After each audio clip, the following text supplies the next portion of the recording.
अस्सलाम वालेकुम, सत श्री अकाल। मैं हरमीत सिंह और आप देख रहे हैं सच डिजिटल। आप सबका बहुत शुक्रिया जिस तरीके से आप हमारे साथ जुड़े हैं। आज के इस व्लॉग में बात करेंगे मज़ाहमत की भरपूर कार्रवाइयाँ जारी हैं जिसके बाद मुतअद्दिद इसराइली फ़ौजी मारे जाने का इंकशाफ हुआ है और ये इसराइली मीडिया ने भी इसकी तस्दीक की है।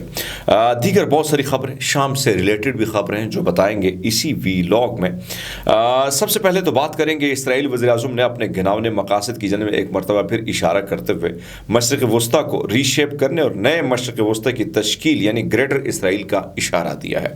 प्रेस कॉन्फ्रेंस में उन्होंने कहा कि शाम में बशर अल असद की हुकूमत के ख़ात्मे के साथ ही मशरिक़ वस्ता में एक नया बाब जो है वो उसका आगाज़ हो गया। सहाफ़ियों से बात करते हुए उन्होंने कहा कि इसराइल अपने दुश्मनों को कदम कदम पर शिकस्त दे रहा है। वजूद के ख़तरे की जंग जो हम पर मुसल्लत की गई, अब हम औरों को भी बड़ा नुकसान देंगे। एक तरफ तो ये सिचुएशन है जो आपके सामने। उन्होंने मज़ीद कहा कि असद के शाम ने इसराइल के ख़िलाफ़ दुश्मनी और नफ़रत को फ़रोग़ दिया।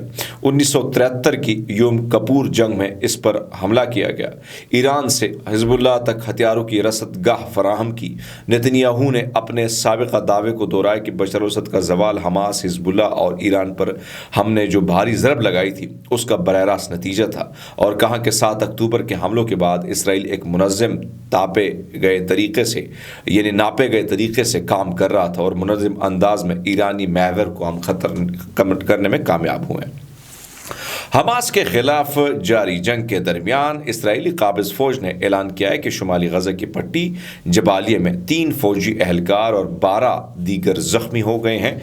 हलाक होने वाले फ़ौजियों का नाम स्टाफ सर्जेंट है एडोज़ ज़ानो, जिसका 20 साल उनकी उम्र, जवाती ब्रिगेड के शेकेट बटालियन के साथ जो है इनका ताल्लुक़ है। ये बेहूद मोनोसन स्टाफ सर्जेंट है। बाराक डैनियल हॉलप्रन 19वीं गिवाती ब्रिगेड से इनका ताल्लुक़ है। तो इनकी हलाकत हुई जिसकी तस्दीक इसराइली मीडिया ने की है। इस वक्त आप न्यूज़पेपर भी अपनी स्क्रीन पर देख रहे हैं। साथ साथ आपको ये बताते चलें कि इस वक्त 12 फ़ौजियों की हालत जो है तशवीशनाक बताई जा रही है। गज़ा में वज़ारत सेहत की जारी करदा आदाद शुमार के मुताबिक 7 अक्टूबर 2023 से अब तक इसराइली नस्ल कुशी के नतीजे में शहादतों की तादाद 44,758 हो गई है। इसके अलावा 1,06,134 अफराद ज़ख्मी हुए।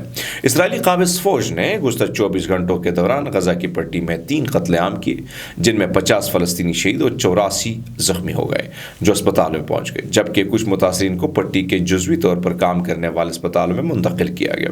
इनमें ज़्यादातर मलबे के नीचे फंसे हुए हैं जिनका निकलना तकरीबन नामुमकिन है। तो एक तरफ तो ये सिचुएशन है। दूसरी तरफ आपको बताते चलें कि इस वक्त हालात जो हैं वो बदस्तूर झड़पें जारी हैं और आपके सामने कुछ और झड़पें रख लेते हैं कि इस वक्त फ़लस्तीनी मज़ाहमत ने जो है वो इलाक़ाई मज़ाहमत ग्रुप की जानिब से कुछ कार्रवाइयाँ की गई, बड़ी कार्रवाई की। मकबूजा मगरबी किनारे के शहर तूबास की मरकज़ी सड़क के करीब इसराइली फ़ौजियों के साथ शदीद झड़पें जारी जिसमें ख़ुदकार हथियारों का इस्तेमाल किया गया।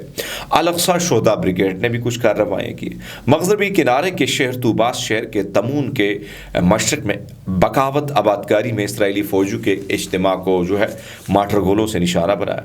शहीद अब्दुल कदीर अल हुसैनी ब्रिगेड के साथ मिलकर रिफा शहर के मशरक़ी इलाके ईद अल बश्तीम स्ट्रीट पर यासिर 2 धमाका खेज आले से एक फ़ौजी गाड़ी को निशाना बना जिसमें गाड़ी तबाह हो गई। वस्ती गज़ा की फ़िज़ाओं में इंटेलिजेंस मिशन अंजाम देने वाले एक इसराइली फ़ौजी ड्रोन कब्ज़े में लिया गया। शुमाली गज़ा में जबाली सर्विस क्लब के इर्द गिर्द तैनात इसराइली फ़ौज के इज्तिमा को 60 मिलीमीटर माटर गोलों से भी निशाना बनाया गया। मगरबी मकबूजा किनारे शहर तूबास इसराइली अफवाज के मुकाबला इस वक्त मशीन गनों और दीगर जो है मशीन गनों के साथ जारी है। अल-कुद्स ब्रिगेड ने भी कुछ कार्रवाइयाँ की। जनूबी गज़ा के खान यूनिस में इसराइली फ़ौजी खुदकुश ड्रोन पर हमला किया, उसे तबाह कर दिया है। इसी तरह इसराइली इंटेलिजेंस अफसरान के एक अड्डे को 60 मिलीमीटर माटर गोलों से निशाना बनाकर उसे तबाह किया है। शहीद अबू अली मुस्तफ़ा ब्रिगेड की कार्रवाइयाँ भी हुई। गज़ा शहर के नज़ारम महाज पर इसराइली फ़ौजी हार्वर्ड्स तोपखाने के पोजीशन के भारी कैलिबर के माटर गोलों से उसको निशाना बनाया। तो मज़ाहमत की जो कार्रवाइयाँ हैं दोस्तों उसमें कमी नहीं आई है, بلکہ بھرپور تیزی آئی ہے۔ مزاحمت اپنا کام اسی طرح جاری رکھے ہوئے ہیں۔ بہت سارے لوگ مایوس ہوتے ہیں، مایوسی گناہ ہے، اور میں ہمیشہ یہ بات کرتا ہوں کہ 78 سالوں سے وہ لڑ رہے ہیں۔ ان کے لیے بڑی بات نہیں ہے کہ مسلمان ہی ان کے پیٹھ میں چھرا گھونپیں گے اور گریٹر اسرائیل کا راستہ ہموار کریں گے، جو ترکی اور دیگر ممالک نے کر دیا ہے۔ لیکن یہ سوچ نہیں سکتے ہیں کہ آنے والا دور ان کا ہے۔ ترکی یعنی اسرائیل وہ ناگ ہے جو سب کو نگل کے لے کے جائے گا، کسی کو نہیں چھوڑے گا اسی طرح اگر یہ بٹے رہے۔ اسرائیلی فوج نے شام میں فوجی تنصیبات اور ہوائی اڈوں پر بڑے پیمانے پر حملے شروع کر دیے۔ اسرائیلی حملوں میں شام کے دارالحکومت دمشق میں 3 بڑے ہوائی اڈوں اور دیگر اسٹریٹجک انفراسٹرکچر کو نشانہ بنایا گیا ہے۔ الجزیرہ کے مطابق شام میں جنگ کے مانیٹرنگ کرنے والے انسانی حقوق کے ادارے SHOR نے کہا، یعنی OHR نے کہا کہ جنوبی مغربی شام میں درہ کے علاقے میں اسرائیلی فورسز نے بمباری کی، جس کے نتیجے میں 2 شہری شہید ہو گئے۔ حملوں میں عزرائے شہر میں 12ویں بریگیڈ کو ہدف بنایا گیا۔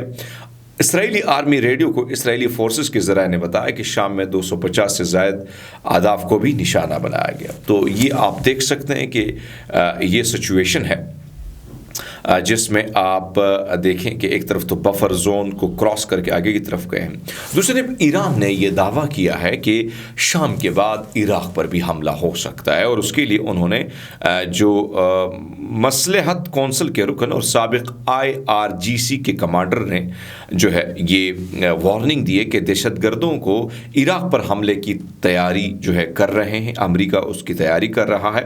انہوں نے کہا کہ ISIS 11,000 کے جنگجو شمالی شام میں ایک امریکی فوجی کیمپ میں تربیت حاصل کر چکے ہیں، جس سے یہ تشویش بڑھ رہی ہے کہ وہ آئندہ مہینوں میں عراق کے شہر موصل یا تکریت کو ہدف بنا سکتے ہیں۔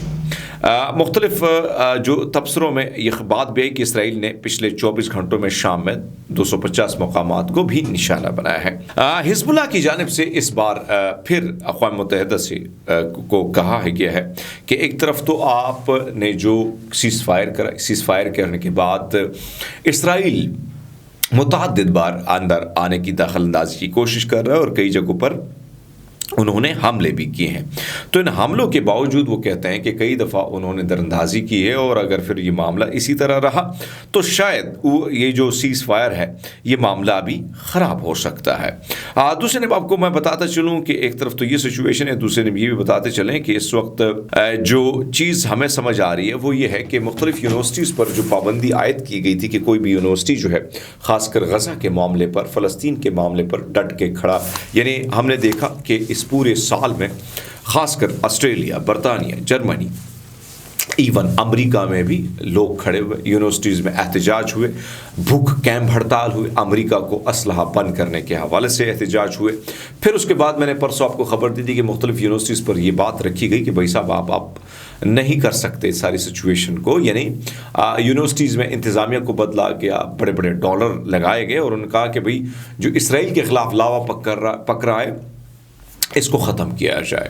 اب لیکن اس کے باوجود اب مختلف سوالات جو ہیں یہ شکاگو میں ہوئے ہیں، مختلف طلباء سے جو ہیں 3 قسم کے سوال دیے گئے فلسطین کے حق میں حوالے سے، اور کہا یہ جا رہا ہے کہ مختلف ان سوالوں کو اگر آپ دیکھیں تو اس میں تمام تر جو ہے 86، 80 اور 73 کے قریب جو ووٹنگ ہوئی ہے اس میں زیادہ تر فلسطینیوں کے حق میں یہ ووٹ آیا ہے۔